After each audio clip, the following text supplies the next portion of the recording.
ভারতে বিধানসভার ভোটের ফল প্রকাশের পর থেকে পশ্চিমবঙ্গে নির্বাচনী পরবর্তী সহিংসতায় 4 জনের মৃত্যুর খবর পাওয়া গেছে।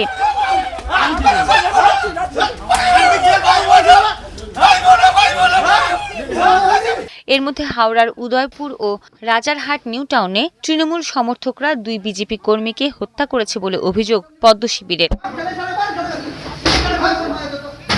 অন্যদিকে মমতা বন্দ্যোপাধ্যায়ের দলের অভিযোগ, বীরভূমের নানুর ও কলকাতার বেলেঘাটায় বিজেপি কর্মীরা তাদের দলের 2 সদস্যকে খুন করেছে।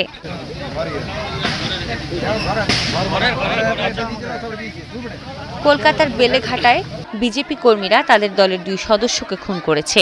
বীরভূম, দক্ষিণ 24 পরগনা, হাওড়া, নদিয়া, বাঁকুড়া সহ একাধিক জায়গায় 2 পক্ষের কর্মী সমর্থকদের সংঘর্ষ হয়েছে।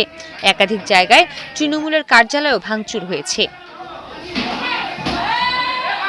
মঙ্গলবার রাতে আসানসোল শিল্পাঞ্চলে কার্যালয়ের আগুন পরে একটি কেকের দোকানেও ছড়িয়ে পড়ে। পাশাপাশি রূপনারায়ণপুর টোল প্লাজা, কুমারপুর, কুলটি, রানীগঞ্জ, জামুরিয়া, বারাবণী ও বার্নপুরে তৃণমূলের একাধিক দলীয় কার্যালয়ে ভাঙচুরের অভিযোগ উঠেছে। কিছু কার্যালয় গেরুয়া রঙে রাঙিয়ে দেওয়া হয়েছে বলেও অভিযোগ করছেন ঘাসফুলের নেতাকর্মীরা।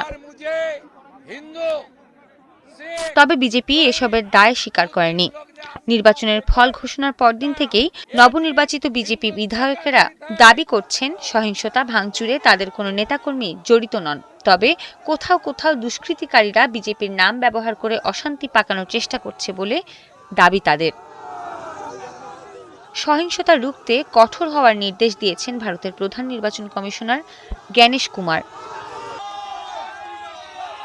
এদিকে পশ্চিমবঙ্গে ক্ষমতায় বসতে যাওয়া বিজেপির মুখ্যমন্ত্রী কে হবে তা ঠিক করতে দল থেকে অমিত শাহকে পশ্চিমবঙ্গে পাঠানো হয়েছে।